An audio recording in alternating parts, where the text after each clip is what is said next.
Hi, everyone. My name is Shakia Bundick. I did my presentation on quality management. I want to go ahead and get right into it.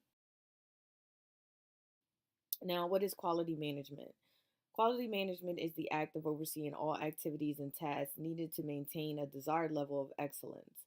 This includes the determination of a quality policy, creating and implementing quality planning and assurance, and quality control and quality improvement. It is also referred to as total quality management.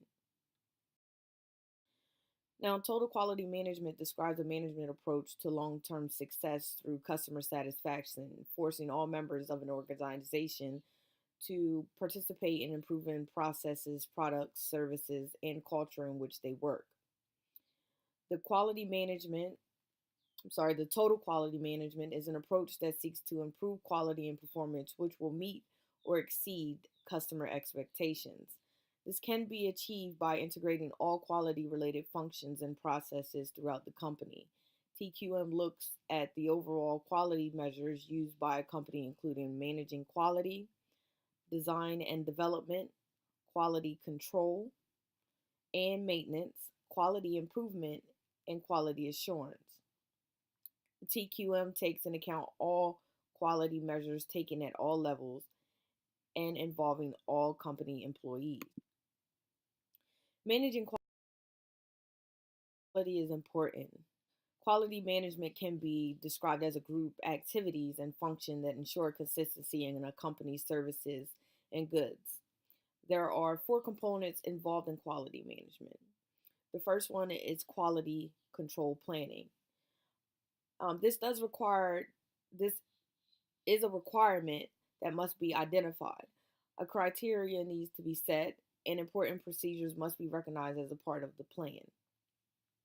And quality control is the second of the four main components.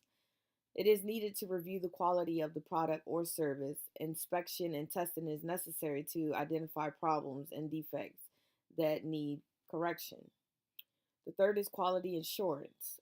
Companies need to assure defects and mistakes that can be avoided in manufacturing of goods or the delivery of services, and quality assurance guarantees consistent results. The fourth and last of the main components is quality improvement. In many instances, there is room for improvement. Through quality plan components, the results can be measured and possible improvements in products or services can be made. Now, there are eight primary elements of TQM. The first principle is customer focused. The customer ultimately determines the level of quality. No matter what an organization does to foster quality improvement, training employees, integrating quality into a design process, upgrading customers or software, or buying new measuring tools, the customer does determine whether the efforts were worthwhile. The second principle is total employee involvement. All employees participate in working toward common goals. Total employee commitment can only be obtained after fear that has been driven from the workplace when empowerment has occurred. The management has provided the proper environment. High performance work systems integrate continuous improvement efforts with normal business operations, and self managed work teams are one form of empowerment. The third principle is process centered. A fundamental part of TQM is a focus on process thinking. A process is a series of steps that can take inputs from suppliers and transfers them into outputs that are delivered to customers. The steps required to carry out the process are defined, and performance measures are continuously monitored in order to detect unexpected variation. The next one is integrated system, the fourth principle. Although an organization may consist of many different functional specialties, often organized into vertically structured department, it is the horizontal process interconnecting these functions that are the focus of TQM. Microprocessing add up to larger processors, and all processes aggr- aggregated into the business process required for defining the and implementing strategy. Everyone must understand the vision, mission, and guiding principles, as well as the quality policies, objectives, and critical processes of the organization. Business performance must be monitored and communicated consistently. The fifth principle is strategic and systematic approach. This is a critical part of the management of quality. And this strategic and systematic approach is to achieve an organization's visions, missions, and goals. This process, called strategic planning and or strategic management, does include the formulation of a strategic plan that integrates quality as a core component. The sixth principle is the continual improvement. A major thrust of TQM is continual process improvement. Continual improvement does drive an organization to be both analytical and creative in finding ways to become more competitive and more effective at meeting stakeholder expectations. The seventh is the fact based decision making. Now, in order to know how well an organization is performing, data on performance measures are necessary. TQM requires that an organization continually collect and analyze data in order to improve decision making accuracy, achieve consensus, and also allow prediction based on past history. And the last and final element of TQM is communications. During times of organizational change, as well as part of day to day operation, effective communication plays a large part in maintaining moral and in motivating employees at all levels. Communications involve strategies, methods, and timeliness. Steps to implementing a quality management system. The first step is to clarify the vision, mission, and values. At this on Upon this step, employees need to know how what they do is tied into organizational strategy and objectives. All employees do need to understand where their organization is headed, which is the vision, and what it hopes to accomplish, which is the mission. And finally, the operational principles, which are the values. And this will steer its priorities and decision making. Step two is to identify critical success factors, or CSF. This does help an organization focus on those things that help it to meet the objectives and move a little closer to achieving the mission. Some examples of this is are implementation principles or processes. This is a preliminary step in TQM. Implementation is set in place to assess the organization's current reality. Relevant preconditions have to do with the organization's histories, its current needs, precipitating events leading to TQM, and the existing employee quality of working life. If the current reality does not include important preconditions, TQM implementation should be delayed until the organization is in a state in which TQM is likely to succeed. However, if an organization has a track record of effective responsiveness to the environment, and if it has been able to successfully change the way it operates when needed, TQM will be easier to implement. Now, if an organization has been historically reactive and has no skill at improving its operating systems, there will be both employee skepticism and a lack of skilled change agents. If this condition prevails, a comprehensive program of management and leadership development may be instituted. A management audit is a good assessment tool to identify current levels of organization functioning and areas in need of change. An organization should be basically healthy before beginning TQM.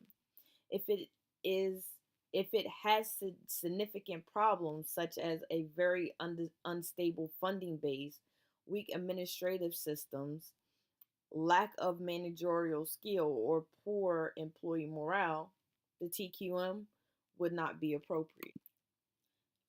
Now let's go over some of the TQM's system strategies. There are 5 strategies that are used as an approach for the TQM system strategies. Now, the first strategy is the TQM element approach. This does take key business processes and or organizational units and uses the tools of TQM to foster improvement. And this method was widely used in the early 1980s as companies tried to implement parts of TQM as they had learned them. The second strategy is the guru approach. Now, the guru approach uses the teachings and writings of one or more of the leading quality thinkers as a guide against which to determine where the organization has deficiencies. Then the organization makes appropriate changes to remedy those deficiencies. The third strategy is the organization model approach. Individuals or teams visit organizations that have taken a leadership role in TQM and determine their processes and reasons for success. They then integrate these ideas with their own ideas to develop an organizational model adapted for their specific organization. This method was also widely used during the 1980s and is exemplified by the initial recipients of the Michael Baldrige National Quality Award. The fourth approach is the Japanese total quality approach. Um, this approach does examine the detailed implementation techniques and strategies employed by deeming prize winning companies and use of experience to develop a long range master plan for in house use. The fifth strategy is the award criteria approach. This approach uses the criteria of a quality award. One example would be the Deming Prize, the European Quality Award, or the Malcolm Baldrige National Quality Award to identify areas for improvement. Now, under this approach, TQM implementation focuses on meeting specific award criteria. An example of quality management is the most famous example of the TQM, which is the Toyota implementation of the Kanban system. A Kanban is a physical signal that creates a chain reaction resulting in a specific action. Toyota used this idea to implement its just in time or JIT inventory process. To make its assembly line more effective, the company decided to make just enough inventory to hand to fill customer orders as they were generated. With that being said, all the parts of Toyota's assembly line are assigned a physical card that has an associated inventory number. Right before a part is installed in the card is removed and moved up the supply chain, effectively requesting another of the same part. This does allow the company to keep its inventory lean and not overstock unnecessary assets. Now, one company that I always find interesting, which I wanted to take a look at the way that they use I'm sorry, is Google. Um, Google has allows their employees to have the freedom of choosing their own work hours. Now, because of this and many other reasons, Google has benefited from the practices of TQM to a large extent. Now, the Google environment and its total compliance is in its total compliance with the principles of TQM. And again, all the employees are free to choose their working hours. They are not mentally pressured on the employees to, they don't put any pressure on the employees to generate an environment of fear. That's something that they want to keep off of their employees' minds so that way they have a clear mind to be able to develop um, new ideas. And this is considered a great employee strategy to keep their minds fresh at work. And Google does encourage their employees to come up with innovative ideas, which is why this is a good tool for them to be able to use and stay within their TQM guidelines.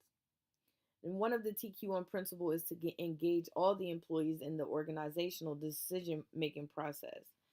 This also has a negative impact on their decision making process um, when it comes to TQM. But as on a positive aspect, all the employees should enjoy the power in the organizational discussion making process. They do have a decentralized organizational structure that facilitates creativity and loyalty from its employees. And this strategy has also been adapted by Facebook and Twitter and has contributed to their success as well. Now, as I stated before, there is a negative side to the decentralizing um, decentralizing the organization, the employees' impact. Google, although it is deemed one of the best places to work in the U.S., it does also hold some negative impact because Google does require their employees, I'm sorry, to limit their lives to the Google office only. Some people may say that this is something bad because they don't have any employee interaction. Um, well, not any employee interaction, any outside interaction outside of Google. However, they do give exceptional incentives to their employees for the hard work that they do. Now, another negative impact is the decentralizing management system, which is comparatively hard to get a consensus on a decision regarding business operations, and many people may have to give their input, which could rise to conflicts rather than consensus, which means you have multiple people in the room and no one can come to an exact conclusion or an agreement on what it is that they expect during those conversations that are had. Now, the way that Google helps their management system identify the steps that they actually help, the steps that they actually use to identify its management system is to let their employees explore their dreams and bring them to reality, and then they convert them into a money machine, which is based on them getting their dreams and making them reality. Google does have a unique management system that they have developed over time. And Google did identify themselves with innovation and creativity. It is a company that is based on the identification of its weakness instead of pushing them under the carpet. It does have a proper communication system in place where there is no hierarchy of command and anyone can just talk to anyone. Some recommendations for a change in the system would be to allow the employees to have some outside engagement. Although they do give good incentives at Google to their employees for all of their hard work and dedication and time away from their families, and also the benefits they get from that, and the work environment they actually have and they've produced at Google. Some employees may not actually want to leave and step outside of that realm, but it is good for them to be able to have some kind of interaction. The ethical aspect of management system at Google, to a large extent, ensures to develop and install a management system that does not exploit their employees. They have been facilitating their employees and paying them more than they would have imagined, which is a good thing if you think about it on an income basis. However, Google does encourage new ideas from its employees, and they have installed a system in which it is easier to get your idea to reach the top management who can help in giving a practical shape.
do want to thank you all for your time.